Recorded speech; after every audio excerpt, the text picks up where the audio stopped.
Terima kasih kerana memilih channel ini untuk mendapatkan berita terbaru setiap hari. Bagi anda yang pertama kali berada dalam channel ini, sila pertimbangkan untuk tekan butang like, subscribe dan komen video ini untuk penambahbaikan pada video akan datang. Berita politik, berita semasa, berita ekonomi, berita kesihatan. Salam sejahtera Malaysia. Berita terkini daripada malaysiakini.com bertarikh 20 Jun 2022 diterbitkan pada pukul 5.30 petang. Tajuk berita: AS 61 juta dan 9.4 juta pound sterling masuk ke akaun peribadi Najib, kata saksi. Berita penuh bicara 1MDB.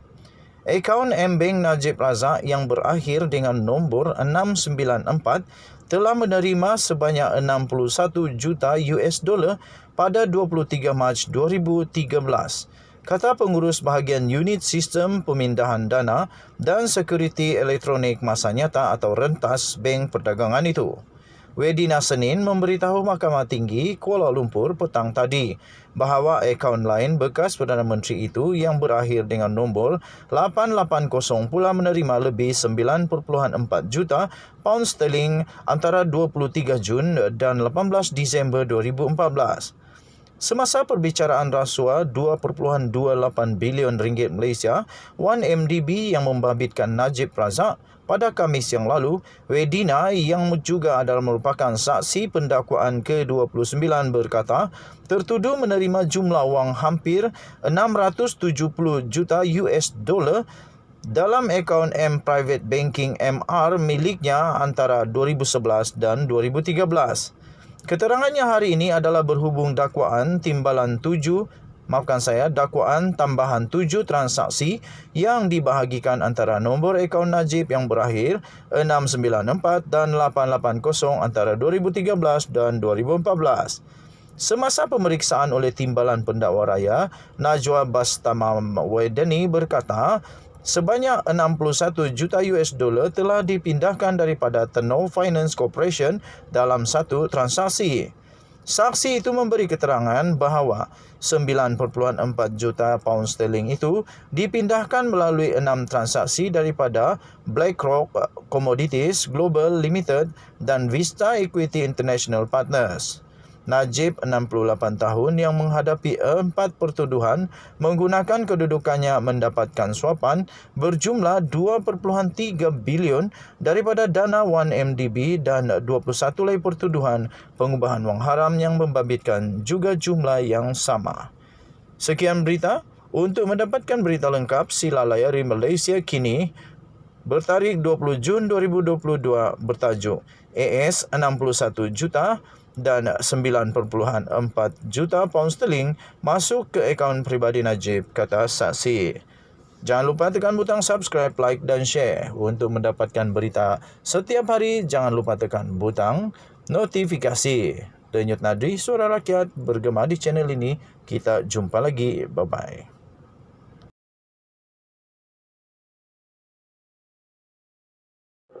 Salam sejahtera Malaysia. Denyut Nadi, suara rakyat, bergema di channel ini.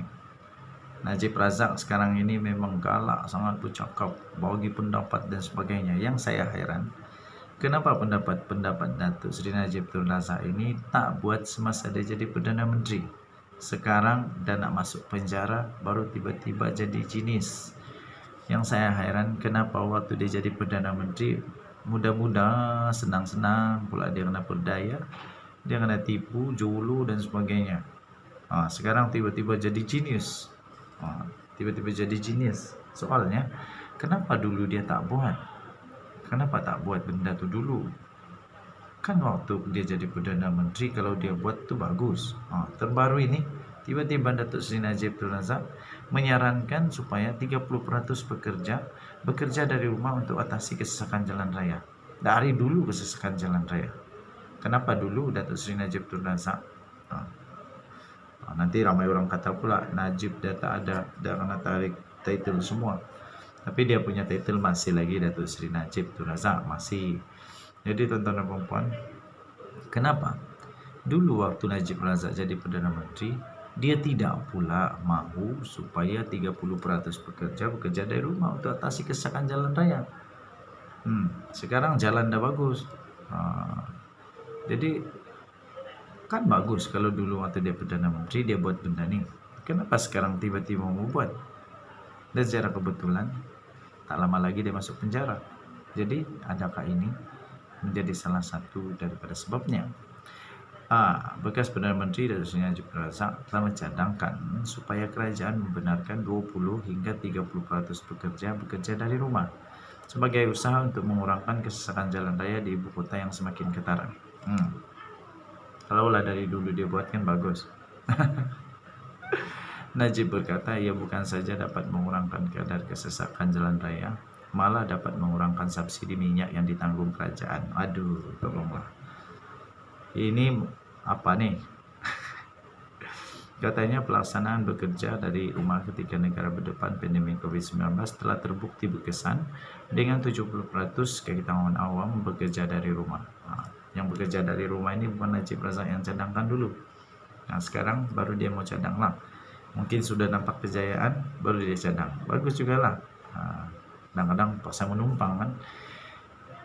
Antara isu yang dihadapi negara sekarang ialah kesesakan trafik yang sangat teruk serta kerajaan yang sedang menanggung kos subsidi petrol yang semakin tinggi dan dijangka akan melebihi 30 bilion tahun ini.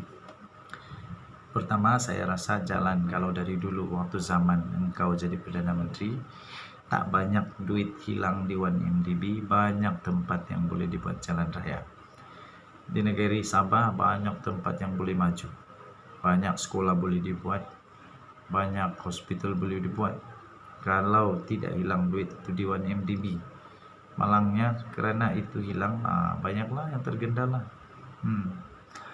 Okey, jadi kalaulah dulu waktu kau Perdana Menteri, kau buat banyak jalan raya, kau masih maju jalan raya, mungkin kesesakan trafik taklah teruk sangat.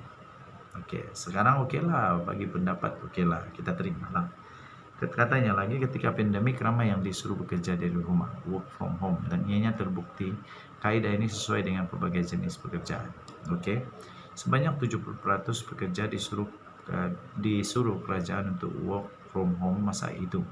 Jadi saya rasa ia tidak susah sekiranya majikan dan kerajaan pada hari ini menggalakkan dan membenarkan semula di antara 20% hingga 30% bekerja daripada rumah. Katanya dalam satu hantaran di Facebook pada hari ini. Pada 24 Mei yang lalu, Dewan Bandaraya Kuala Lumpur dilapor akan membuat kajian terperinci bagi mengatasi masalah kesesakan lalu lintas di ibu kota. Timbalan Menteri Wilayah Persekutuan Jalaluddin Alias berkata beberapa pendekatan akan diputuskan dalam masa terdekat untuk memberi keselesaan kepada pengguna jalan raya berhubung masalah itu. Ada satu artikel lagi yang saya baca, kalau tak silap saya. Kalau saya silap, tolong betulkan. Seolah-olah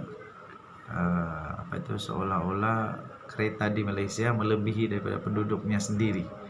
Terlalu banyak kereta, satu keluarga sampai 5-6 keluarga kereta, tak tahu nak buat apa.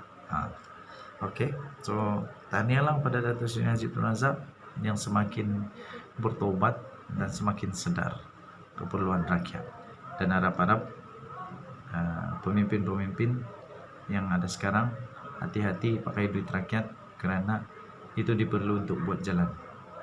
Denyut nadi suara rakyat. Bergema di channel ini, kita jumpa lagi, bye-bye. Salam sejahtera Malaysia. Denyut nadi suara rakyat bergema di channel ini. Hari ini tuan-tuan dan puan-puan, satu kejutan yang amat mengejutkan saya ialah apabila seorang bekas pemimpin besar di dalam Malaysia tiba-tiba memberikan perkongsian yang memang hebat, luar biasa, daripada seorang bekas menteri besar, yaitu Dr. Muhammad Kir Toyo, yang pernah menjalani hukuman penjara selepas beliau disabitkan bersalah atas pertuduhan rasuah. Akhirnya beliau membuat keterangan, membuat pengakuan bahawa katanya penjara telah mengajar saya erti tak bazirkan duit rakyat. Tuan-tuan dan puan, beberapa tahun yang lalu bekas Menteri Besar Selangor yaitu Dr. Muhammad Kir Toyo pernah menjalani hukuman penjara selepas disabitkan bersalah atas pertuduhan rasuah. Mengimbas kembali perkara itu, dia berkata penjara telah mengajarnya erti tidak membazirkan duit rakyat. Meskipun beliau tidak gemar untuk menceritakan pengalamannya di balik tirai besi itu, Kir berkata lama-kelamaan dia reda dengan apa yang berlaku dan percaya bahwa ia adalah ketentuan Tuhan. Katanya, pengalaman saya memberikan saya kesempatan untuk memikirkan terlalu banyak yang perlu diperbetulkan supaya kita tak membazir duit rakyat, supaya kita tak mensia-siakan orang yang buat silap. Katanya, apa yang menarik bagi saya adalah kenyataan ini atau perkongsian daripada bekas Menteri Besar Selangor ini tiba di saat keputusan untuk Najib Razak hampir di penghujungnya. Adakah keputusan ataupun pernyataan ini ataupun perkongsian ini khas untuk Datuk Seri Najib Razak? Adakah perkongsian ini memberikan satu gambaran awal, memberikan satu petanda awal, memberikan satu petanda awal supaya Datuk Seri Najib Tun Razak dapat bersedia untuk menjalani hari-hari pertama beliau di penjara. Dan satu lagi tajuk, menurut Kir Toyo juga, dia kata hari pertama, malam pertama adalah malam yang paling panjang, paling sukar di penjara. Jadi tuan-tuan dan puan-puan yang dihormati sekalian, Najib Razak perlu bersedia dengan keadaan yang pernah dilalui oleh bekas Menteri Besar Selangor ini. Hari pertama, malam pertama paling sukar kerana perlu mengingat anak, isteri dan sebagainya. Saya doakan semoga ini bukanlah satu tanda awal yang mengesahkan bahawa Najib Razak dipenjara, yang mengesahkan bahawa Najib Razak bakal akan menikmati hidupnya di penjara, sama ada berpuluh-puluh tahun atau bertahun-tahun. Okey, yang paling seronok tajuknya malah Kir Toyo kata pengalaman itu memberikan dia kesempatan untuk memikirkan terlalu banyak yang perlu diperbetulkan supaya tidak membazir duit rakyat. Betul tuan-tuan dan puan-puan yang dihormati sekalian.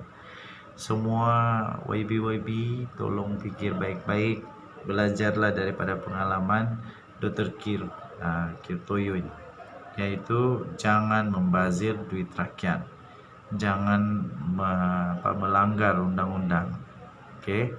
Katanya dalam hidup kita ini semua orang buat silap, tapi how big is the mistake? Dan saya rasa sama ada silap itu sengaja ataupun tidak, itu persoalan kedua, katanya lagi.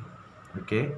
So kita harap-harap yang terbaik, okey, bagi semua YB, menteri-menteri di Malaysia. Harap-harap semua selepas ini berhati-hati, jangan terlampau bernafsu, jangan terlampau gairah, nak cepat kaya, nak jadi kaya lebih-lebih, nak kayakan kroni dan sebagainya. Nanti hati-hati, nanti masuk penjara siapa yang susah. Denyut nadi suara rakyat bergema di channel ini, kita jumpa lagi.